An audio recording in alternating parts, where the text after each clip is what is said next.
আসসালামু আলাইকুম ওয়া রাহমাতুল্লাহ। প্রিয় দর্শক, ফজরের নামাজের পরে সূরা ফাতিহা ৪১ বার পড়লে কি হয় আপনি জানলে অবাক হবেন। হ্যাঁ প্রিয় দর্শক, ফজরের নামাজের পর সূরা ফাতিহা ৪১ বার পড়লে কি হয়।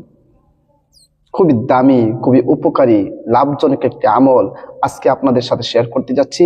ভিডিওটি শেষ করে দেখুন, দেখলেই বুঝতে পারবেন কত দামি, কত উপকারী। হ্যাঁ প্রিয় দর্শক, আপনারই উপকার হবে।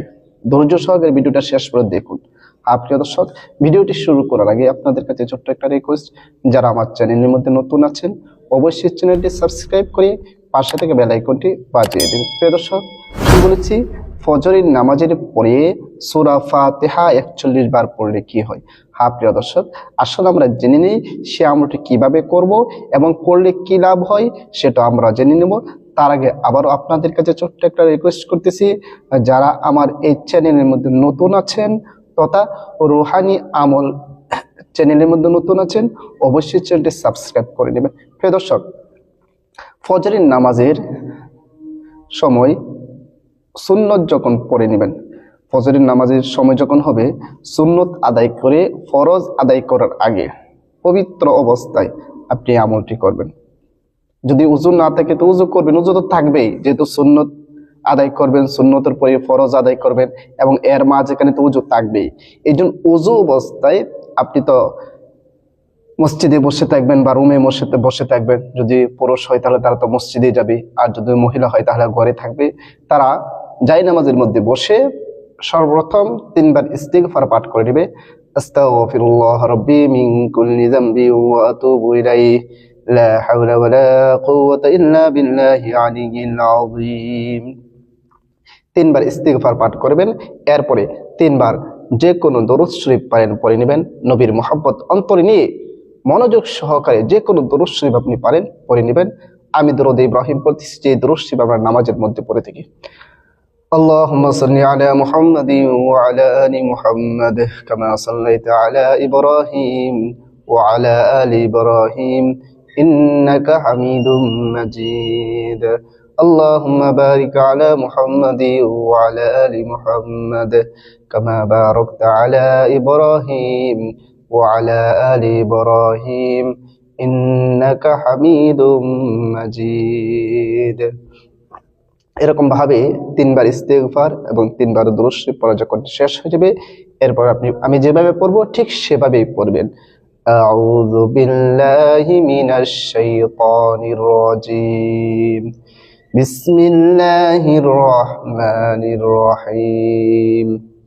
বিসমিল্লাহির রহমানির রহিম আলাদাভাবে অথবা একসাথে মিলে, সবচেয়ে ভালো হচ্ছে একসাথে মিলে, তথা বিসমিল্লাহির রহমানির রহিম আলহামদুলিল্লাহি রাব্বিল আলামিন আর রহমানির রহিম মালিকি ইয়াউমিদ্দিন ইয়াকা না'বুদু ওয়া ইয়াকা নাস্তাঈন ইহদিনাস সিরাতাল মুস্তাকিম صراط الذين أنعمت عليهم غير المغضوب عليهم ولا الضالين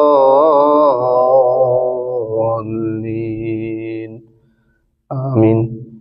আবারও পড়বেন বিসমিল্লাহির রহমানির রহিম আলহামদুলিল্লাহি রাব্বিল আলামিন আর রহমানির রহিম মালিকি ইয়াউমিদ্দিন إياك نعبد وإياك نستعين اهدنا الصراط المستقيم صراط الذين أنعمت عليهم غير المغضوب عليهم ولا الضالين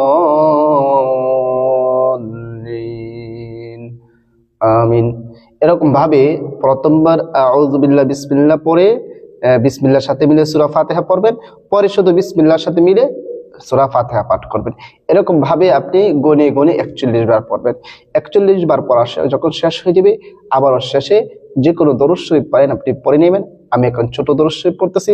সাল্লাল্লাহু আলাইহি ওয়াসাল্লাম, সাল্লাল্লাহু আলাইহি ওয়াসাল্লাম, সাল্লাল্লাহু আলাইহি ওয়াসাল্লাম। আপনার আমল করা শেষ। আপনি যেভাবে আমি আমলটি করেছি, ফজরের সুন্নত আদায় করে ঠিক সেভাবে আমলটি করবেন, সহিশুদ্ধভাবে আমল করবেন।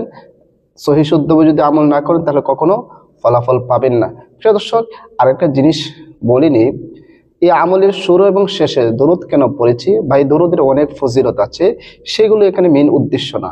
এখানে মেন উদ্দেশ্য হচ্ছে যে যেই কাজের শুরুতে এবং শেষে দরুদ পড়া হয় না, সেই কাজটা, সেই আমলটা আল্লাহ তাআলার কাছে গ্রহণযোগ্য হয় না। আল্লাহ তাআলার কাছে গ্রহণযোগ্য করানোর জন্য আমলের শুরুতে এবং শেষে আমরা দরুদ শরীফ পড়ে থাকি। আশা করি সবাই বুঝতে পেরেছেন।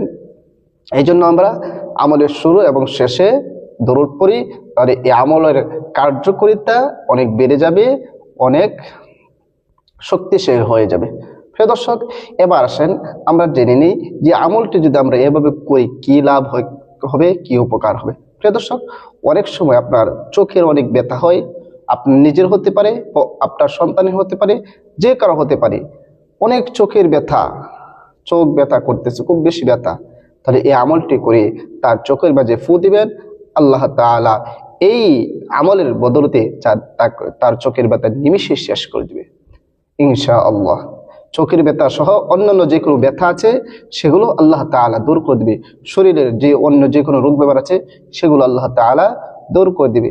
তবে আল্লাহর উপর পূর্ণ আস্থা রেখে সহি শুদ্ধভাবে আমলটি যদি করতে পারেন, অবশ্যই অবশ্যই ফলাফল পাবেন। এই সূরা ফাতিহাকে সূরাতুশ শিফা বলা হয়, আরোগ্যের সূরা বলা হয়।